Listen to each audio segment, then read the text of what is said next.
and welcome to Craft with Sarah and another video where I'm showing you how to make one of my free SVGs. Today's project is this giant cardinal wreath just in time for Christmas. This is an off-the-mat project, which means it's actually bigger than the Cricut machines can cut, but don't worry because the bottom sections come in different pieces that will then stick together to make the finished wreath. This is a beautiful cardinal design, but if you live somewhere like I do, where sadly we don't have cardinals, I've also included a robin version for you too. So let's crack on and see how to make this beautiful cardinal or robin wreath. Let's get started. You can download the free cutting file for this project at craftwithsarah.com/free-SVGs or follow the link in the description of this video to go straight to the download page. The download comes in a zip folder and you need to unzip this before you can upload the files into Cricut Design Space.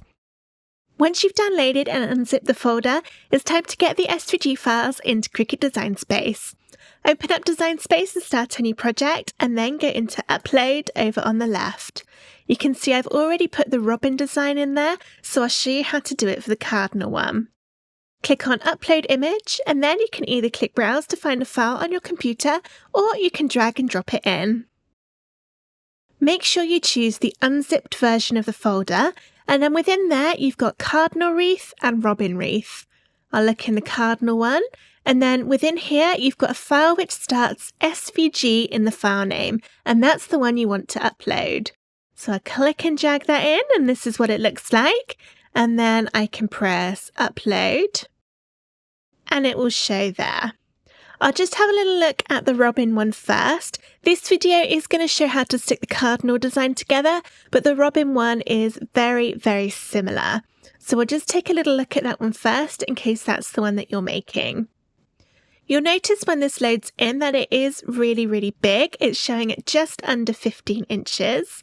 And that's okay because even though that's bigger than a Cricut mat, if we scroll down, there's lots of pieces in this one. But once you get down to the bottom layers of the wreath, you can see it's done in sections. So we've got 4 different pieces that make up that wreath. So what you can do if you want to is resize it bigger. To do that, click the design and then make sure your padlock icon is closed. And then you can change either the width or the height, and the other one will change in proportion. For example, I could try cutting that at 17 inches. You just need to keep an eye on the individual pieces, particularly the big ones at the bottom, just to make sure that it's still possible to cut them on a Cricut mat. So for example, these ones, it's now 9.14 by 8.37, which means I could cut that on 12 by 12 inch cardstock. I wouldn't be able to cut it on A4 because that would be too big. The maximum for the shorter side on A4 is 7.75, so these would be a little bit big. If you do want to cut it on A4 paper, then just cut it as it loads in or change it to 15 inches, and then that will cut beautifully. There is a lot going in on these designs, so I do recommend following the assembly guides once it's cut out. But I'll go through that a little bit more in a moment. Let's take a look at the cardinal wreath now. So I'll delete that one, and we'll have a look at Mr. Cardinal. So again, this one loads in just over 15 inches wide. I like to resize it to 15 inches just so it's a nice even number, but that's up to you. And of course you can change the size if you want to. Once again, all of the pieces can be seen in the layers panel. And when you get to the bottom, just like with the robin wreath, you see we've got all these pieces in sections. And you don't actually need to do anything other than that in Design Space. Once you've loaded it and set it to the size you want, it's ready to cut. It really is that simple. So all I need to do is click on Make It up here, and that will separate out all the colours of cardstock. You can change the paper size in these drop downs, and you will need to do that for every single colour. Now this, because it's a big project, does have quite a lot of sheets. You can see for these brown pieces, if I change it to A4, because they are so big, it will need 4 sheets, one for each of them, and it's not quite going to be possible to put 2 on the same mat because they're just that little bit too big. So it does need quite a bit of cardstock. There is a little bit of a bug in Design Space at the moment where sometimes when you change the paper size, you then can't scroll down any further than the 10th mat. So you can see at the top here it says I'm going to need 23 mats, but it won't let me scroll down any further than 10, which means I then can't edit the paper size for any of those other mats. To fix that, click Cancel, and then click Make It again, and this time we're going to scroll right to the bottom, and it should let you go all the way to the bottom, and then start changing the mat size, the paper size, from the bottom up, and then it should keep all the mats. So you see it's still letting me get all the way to the bottom. So that's just a little fix. You can also move things about to make it easier to cut out from less cardstock. So this is now 3 sheets of my green, but I think I can fit those holly leaves on here. So let's move these about by clicking and dragging. Make sure nothing overlaps. And then click on the 3 little dots and then move object. Make sure you choose the same color and it will move it over there. So that's this one. And you can rotate round and position it on there. And then let's go all the way to the bottom again and do the same for these holly leaves. Move them onto there and just make sure nothing overlaps. There we go. So Design Space thought I needed 3 sheets, but actually I only need 2. So my dark green will only have those 2. And don't worry that there's now an empty sheet showing. That will disappear once you click continue. So go ahead, get everything looking how you want it to, and then press continue to connect to your Cricut machine and follow the on-screen instructions to get everything cut out from cardstock. I also highly recommend printing out the assembly guides for this project, whether you're doing the cardinal or the robin wreath design. If we take another look at the download folder, you see there's this PDF file called Assembly Guide Cardinal Wreath, and there's a matching one for the robin. And this is a step-by-step guide on how to make the project, and it'll be so much easier to follow along with if you've got this printed out next to you. So I do highly recommend getting this printed, but of course I'm going to be showing you all the steps for the cardinal wreath in this video too. Let's get started at getting it all stuck together. Here are all of my layers cut out from cardstock, and I've laid them one on top of the other so that I can check I'm happy with all of the colours and that I haven't missed anything. However, to stick this together, we need to start at the bottom layer and then work our way upwards. So I'm going to move all of these pieces apart and try and keep them in their little groups so that I don't have to try and work out which bits go where later. I'm now left with the very 4 base pieces, which is going to make up the bottom of the wreath. This project is going to be stuck together with a combination of glue and 3D foam pads to give it a little bit of dimension. The glue I'm using is called Kalal. I really like it because it doesn't bend or wrinkle the cardstock like some glues can do. And I get this in the UK on Amazon, but other great glues available more readily in the USA are Barely Art Glue and Art Glitter Glue. And I put it in these needle tip applicator bottles, which is going to make it really easy to get in all the tiny pieces of cardstock. For the foam squares, any size or shape will do. These are the ones that I'm using. They're quite big, so I'll need to cut them smaller with a pair of scissors. For this base layer, we'll be gluing it. And each piece has these little triangles in it so that you know where they overlap to stick them together. So when you're sticking it together, you'll overlap the edges and line up those triangles like that so that they perfectly cover each other. And that's how you know that you've got each bit in the right place. So I'll start over here and I'm going to put some glue along the bottom of this bit. You don't want to put it too high up so that you'll see it, but as long as you don't go higher than the triangle, you should be okay. And then stick this on top, and I'm perfectly lining up that triangle and also the edges where the edge of the green goes. All right, that's one bit, and then I can move on to the next one. And this one will perfectly line up on that one. So I can add my glue on here. Again, don't go out any further than that triangle. So those triangles should perfectly line up with each other, and also the leaves on the edge of the wreath. And then for the last one, oh, just nudged that. Be careful you don't nudge it when it's wet like I just did.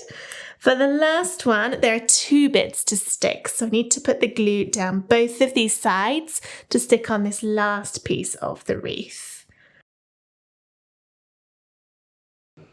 Then stick this one on and make sure you line up both of the triangles. I now need to add some stability to the back with some sticky tape to make sure it's not all going to come apart. But before I do that, I'm going to wait a few minutes for this glue to completely dry so that things don't move apart when I try and turn this upside down. Turn the wreath upside down now the glue's dry, and I'm going to go down all of the join lines with some sticky tape. This just helps give it some extra stability. Now that's done, I can turn it over, and it's time to think about the next layer. So next what we're going to do is glue on this top cardinal, which is going to make the tail shape. And the reason I've put on both the top and the bottom bit, even though you're not going to see this because it'll be covered up, is just so you know exactly where to line it up.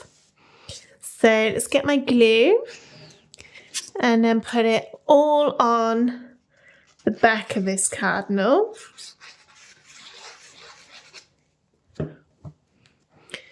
So let's get that one lined up, and this one's nice and easy because you can line up the little bits in the top of the head, and then the bottom bit goes underneath.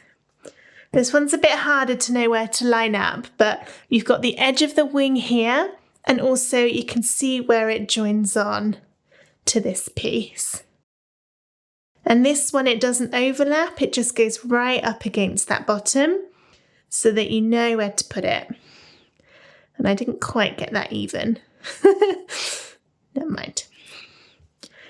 All right, next we have the brown layer. But before we add that, it's time to add our thread to the top so that we can hang the wreath up. I'm going to use twine as it's nice and strong because this will be quite heavy with all the layers of cardstock. So just get a little bit of it.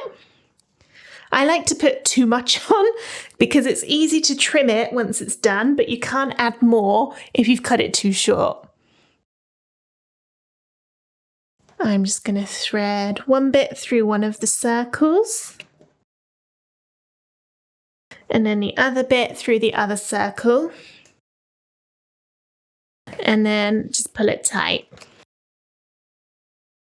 And when I'm done, I'll tie a knot in it so that I can hang it. But for now, I'm just going to leave that there and make sure it's nice and tight. And then our next layer, the brown, is going to cover that up, so you're not going to see any of those holes.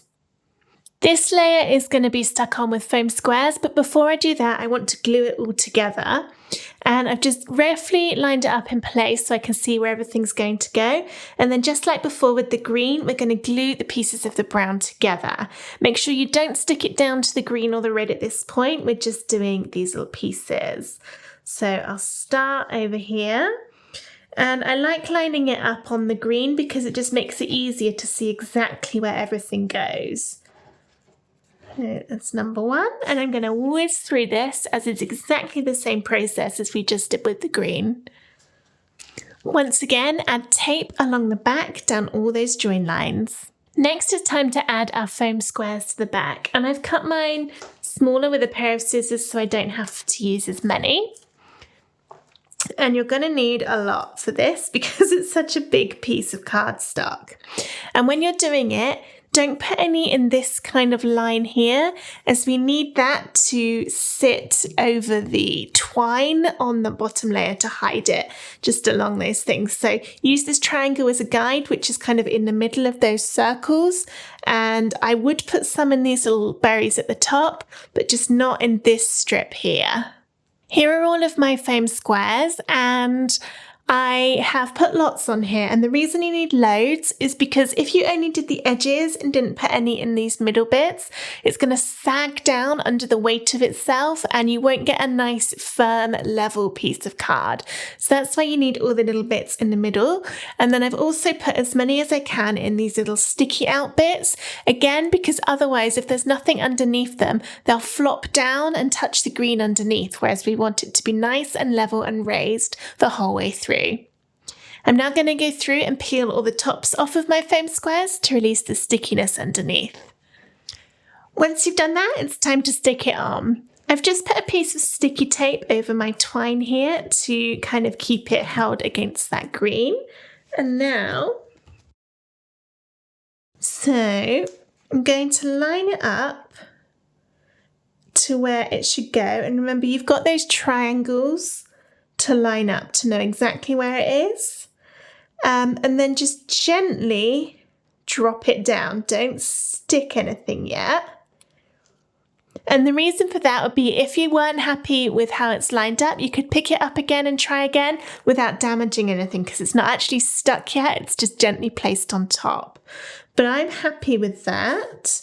So I'm going to push down and get all of those foam squares stuck, and then that's trapped my twine underneath there, so it's going to be even more secure. And then we can move on to the next section, which are these green bits. So you need to line these up. I find it easiest to get them all in position before we start gluing. And you've got your snazzy assembly guide to know exactly where to put them. I don't, because I always make the assembly guides after I've tested the designs on camera. So I am flying blind a little bit on this one, but we'll see if I can get it. So that's those layers in place, and I've just glued them down straight on, so just my little bottle of glue. And then next we can move on to the gold. It shows up as yellow in the design, but I've cut it from a sort of brushed metal gold, which is going to look really, really pretty. And once again, this will be a foam square layer, but first we need to glue the bits together. And this time it doesn't have those triangles to line up with, so you're going to need to do it against the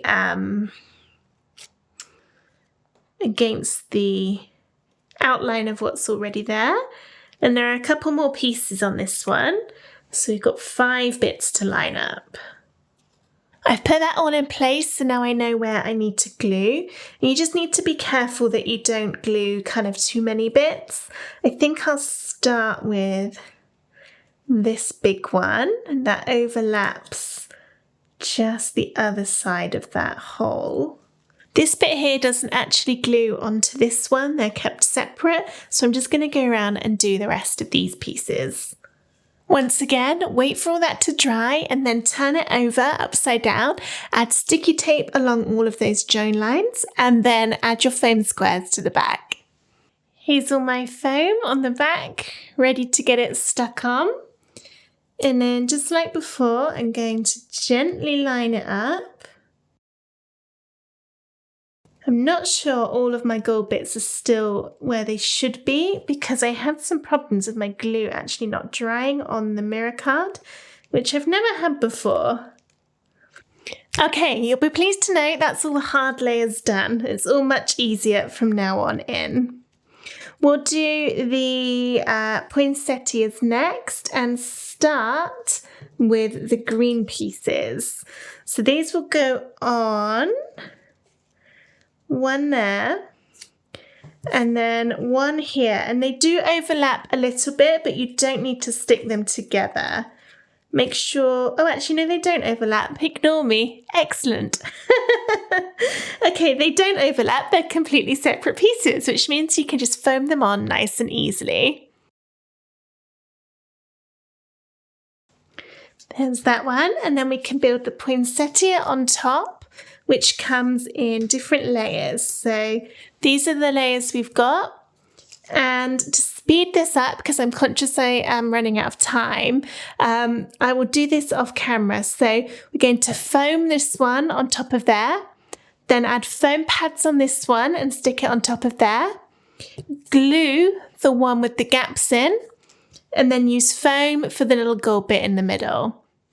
So I've finished this poinsettia, and I've also done the other one which goes together in the same way, and I've stuck on these pieces of holly, and for those I've used foam for both the layers, so foam for the green and then another foam for the little bit of red on top.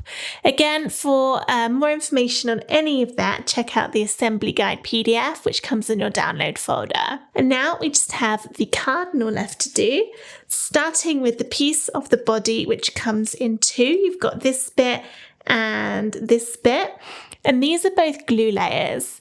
I'm going to glue them straight on, starting with the top piece.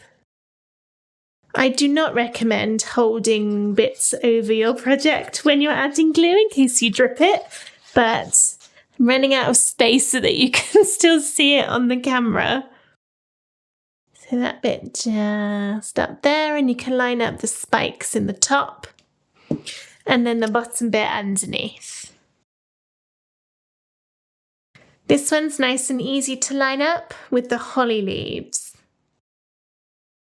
That one is actually going overlapping that one, so I'm just going to tuck it underneath so that it's all level. Right, next piece, which is the last bit of red over here, and this one will be a foam square layer. Line it up, and it's going to overlap that other holly leaf a little bit, but that's okay. There, and then the holly here is this one with the 3 leaves on it, and this will be another foam square layer, and then the holly berries on top of that will be foamed again.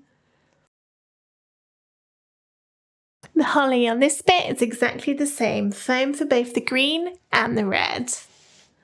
And now we've got the cardinal's head to do, which comes in several different pieces. So we've got black, gold, black, and then the beak. And I think I'm actually going to glue all of these layers. I might foam the beak, I haven't decided yet. But I'm going to start by just gluing them onto each other before I put it onto the cardinal. So gold first, which goes onto this solid black piece. And this is to make up the little circle in the middle of the eye. There we go. And then the piece with the other eye, the bigger eye hole, goes on next. And now I've done that and I can get a better idea of the depth of that. I'm just going to decide. Yeah, I think I'm going to glue these on because we've got that thickness, especially because I used mirror card, so it's extra thick. But if you want to, you could foam this on instead. But that's already got a nice depth to it. And then last but not least, the beak, which I will foam. Have a nice sticky out beak. And there we go, 16-inch Christmas cardinal papercraft wreath made with a Cricut, stuck together by hand, completely done. All that's left is that when it's dry, I'll need to tie a bow in my twine and cut off some of these ends to make it smaller. And then this is all ready for me to hang up in my home at Christmas. I hope you enjoyed this video on how to make this giant off-the-mat cardinal wreath. If you did, please give the video a thumbs up and subscribe to my YouTube channel for loads more Cricut crafts and Christmas fun. Thank you so much for watching. Bye!